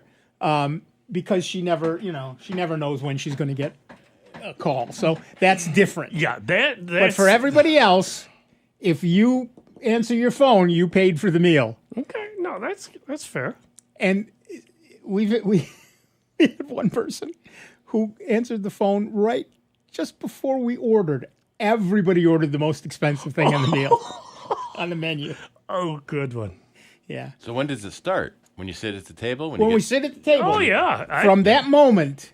Till you leave, or until the check shows up. Yep. That's fair game. Right. No, until the check is paid, until everybody stands up. Well, I guess after the check is paid, because you can't stop them at that point. Yeah. All right. This goes along with a couple of our phone calls. A major issue for Roku has been averted after it confirmed it had reached a multi-year agreement with Google to let the YouTube app remain in the Roku store. The two sides had been deadlocked in disagreement over the continued availability of the YouTube app for new Roku users. Those that already had downloaded it would be able to continue to use it, but new people couldn't download it. Losing direct access to YouTube is not the best look for a company trying to lead the streaming revolution. However, the two brands have agreed to a multi-year extension with Google for YouTube and YouTube TV. The reason for the original disagreement, which would have seen YouTube disappear as an app on December 9th, is still rather murky. In Roku's press release, the brand states that it wasn't about money, but about Google's insistence on the features that Roku must support and its placement in the Roku's channel store. This isn't the first time Google has had a disagreement with a major brand over the use of its apps. Windows Phone, remember that? Was launched to much fanfare by Microsoft in the early 2010s, and users initially loved that the YouTube app blocked ads and allowed videos to be downloaded. Google didn't like this stripping of a revenue stream, especially as Windows Phone was building momentum, and forced the app down. It was re-enabled with the ads back and downloading capability removed, but was taken down 2 days later after the two parties disagreed on the use of the new HTML5 format, and it never returned. While far from the only app missing from the Windows Phone, YouTube left a huge utility hole as users needed to head to the mobile site to engage with Google's popular video content, while the Android and iOS versions of the platform offered slick and impressive functionality. Even with the agreement in place, we've yet to see what this multi-year extension will actually bring. Has Roku conceded to let the app appear towards the top of search listings? Will the search and data capabilities be upgraded? Regardless, keeping the YouTube and YouTube apps in the store will help the popular platform remain attractive to new customers. This is especially important as the holiday season approaches and families settle down to movies in front of the TV. Having a strong proposition that will also allow them to browse popular YouTube content is key to the continued success of Roku. Lest you think this is a tempest in a teapot, remember that YouTube gets 400 hours of new content uploaded every minute. And then realize that on mobile alone, YouTube reaches more adults 18 plus during prime time than any cable network does. The most important statistic? 68% of users watch YouTube to help them make a purchase decision.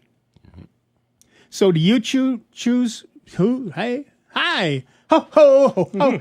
Do you check YouTube before buying anything? Give us a call, 585-9. Don't talk to me, but give us a call. But that's 585-966-JAZZ. That's 966-5299. Toll free 1-800-790-0415. Yeah, but that's, I'm sure all of us here, if we need to know how something is done, where do you go? YouTube. You know, if you need to change something and you're not sure on how to do it, somebody's done a YouTube on it. You can go in there and they'll do it step by step and say, oh, I learned, instead of doing it this way, here's a trick, and boom. An example for me is changing the belt on my snowblower.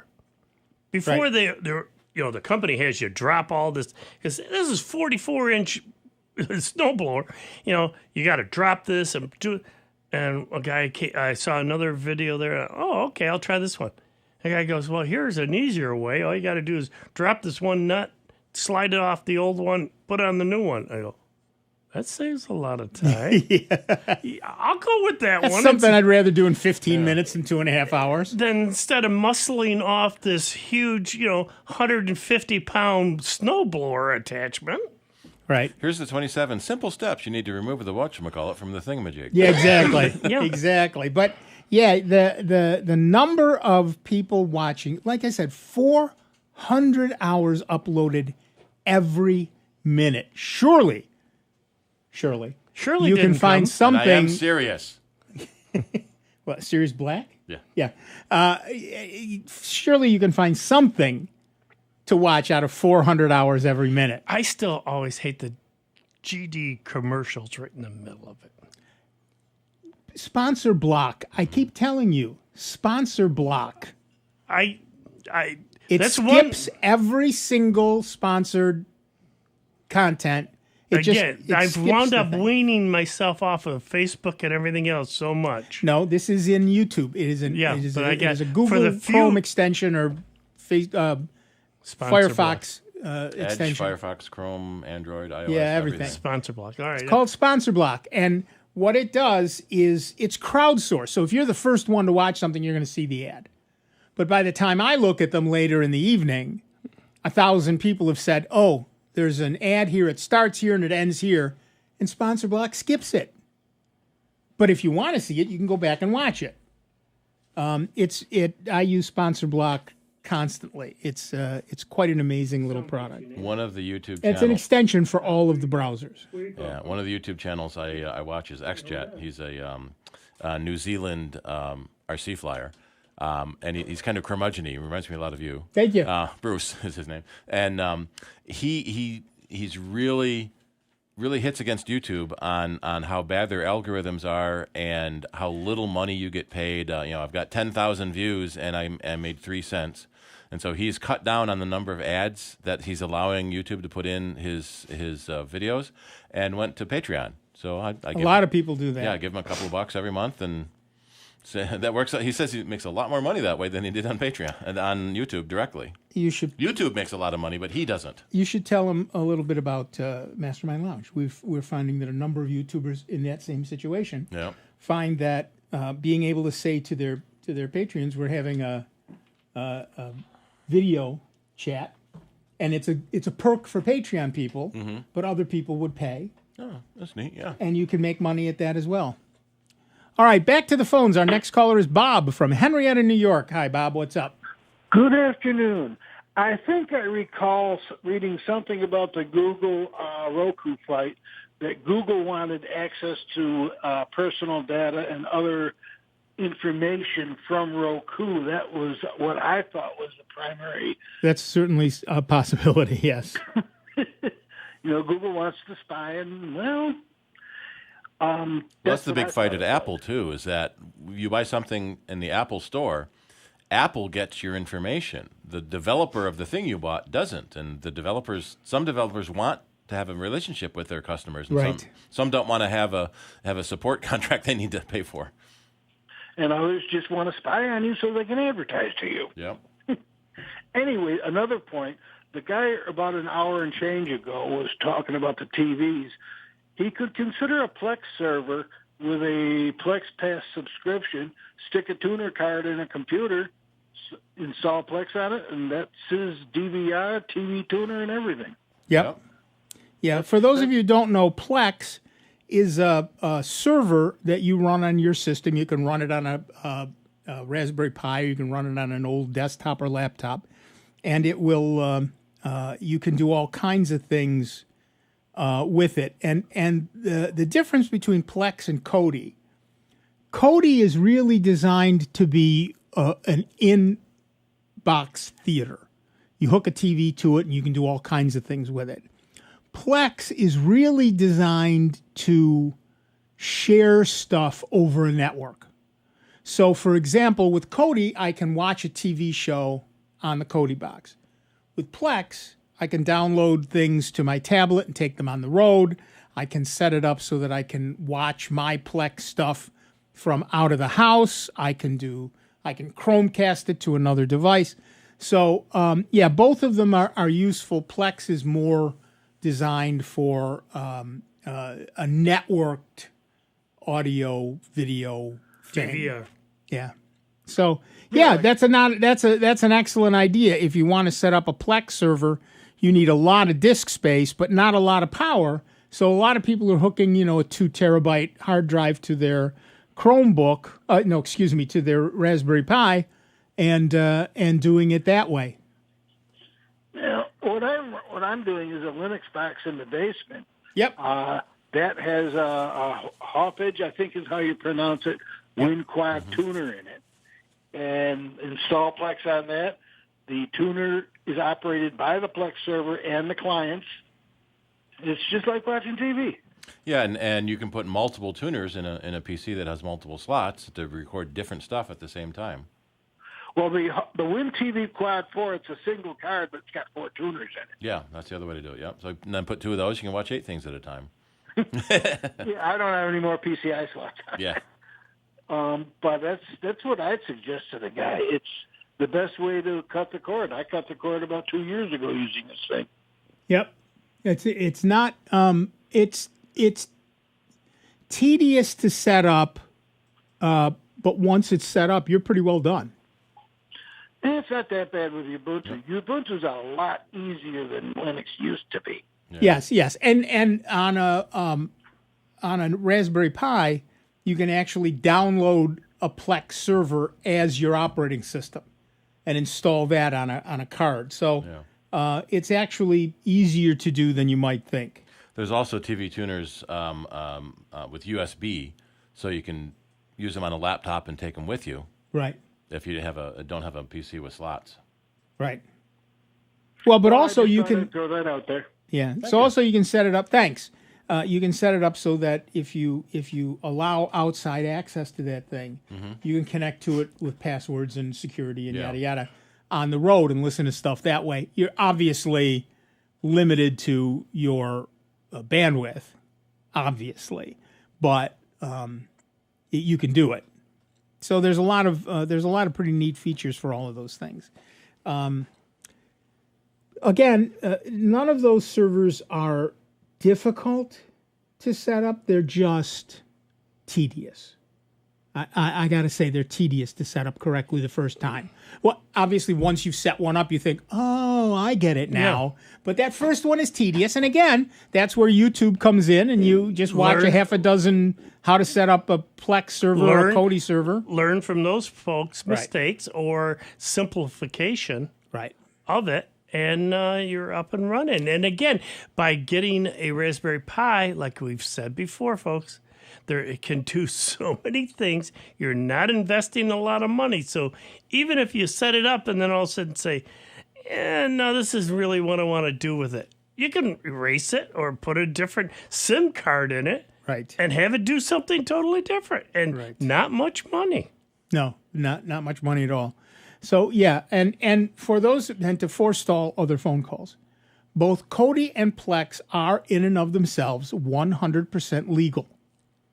You can load apps, if you want to call them that, into both Kodi and Plex that are illegal, but that doesn't change the app. That's you. Mm-hmm. It's like you can use your browser to download content that's the pirated content. That's not the browser's fault. That's on you. Right. So it's the same with Kodi and Plex. They are legal products that legally do a lot of amazing things, but you can also do a lot of illegal things with them. Well, it's just like the old day with BearShare. Remember that? Yeah. LimeWire. Yeah, all those. Yeah. You know, it's like you're stealing songs. Right.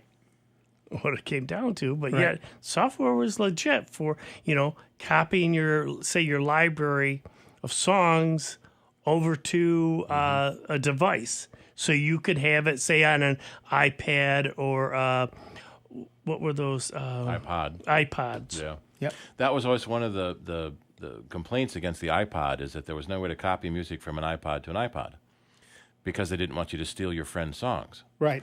But what if you bought a new iPod? Right. Well, then you hook it back up to the computer and copy them again. But I don't have that computer anymore. Okay. Oh, well. Yeah.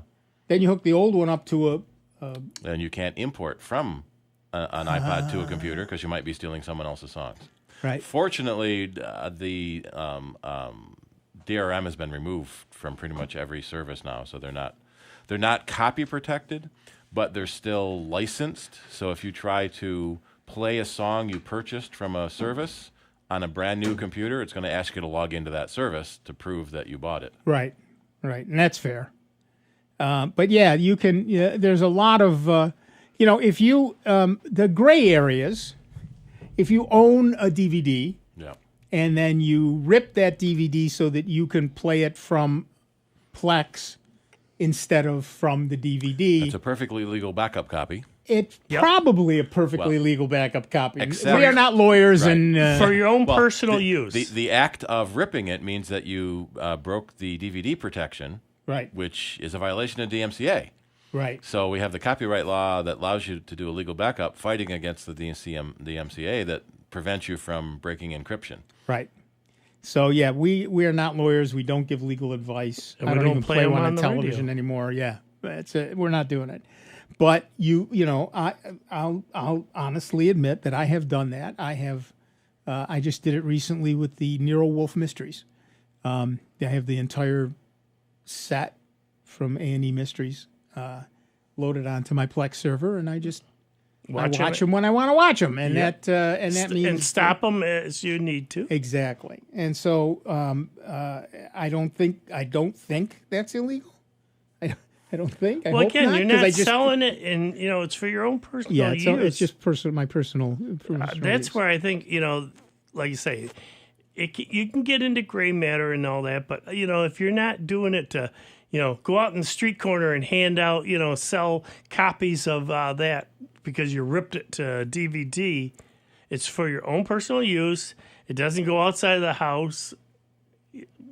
Nobody's gonna have a problem with that, right? And you can play music with it. There's a thing I use all the time on my Raspberry Pi called Clementine, and it's a music player, and it connects to about 50, 60 different streaming services.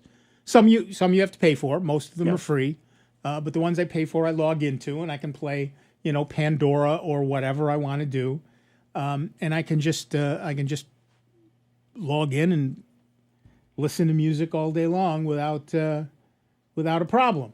Some services I pay for, so I don't hear ads. Others I don't pay for, so I hear ads. But it depends on what I want to do. And I can take all my music, again, gray area, I guess. I can rip all my CDs. I have about a terabyte of music on the thing. And I can just say, I want to listen to this album or that album or whatever. And I can listen to that, and it plays all over the house. And I've recently started looking into, can I connect that to my phone and play, bring up a thing and say I want to listen to this album. I believe it is possible. I just haven't looked yet. I will do that soon. It's on my list of things to do. And one of the things on my list of things to do is to get rid of some of the stuff from my list of things to do that I'll never do.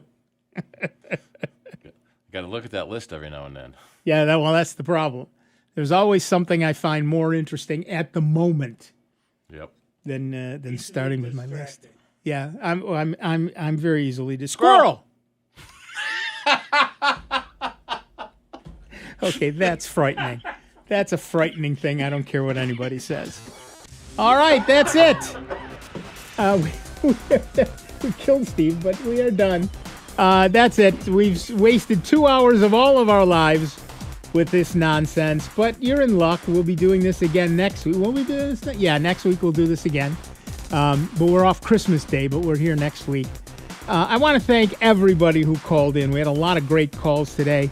I want to apologize to everybody to whom we did not get, including Andy's email. But I want to thank everybody. We'll be back next week with a whole lot more of the longest-running computer show in the known universe. That's right. It's Soundbites, right here on the Truly Great.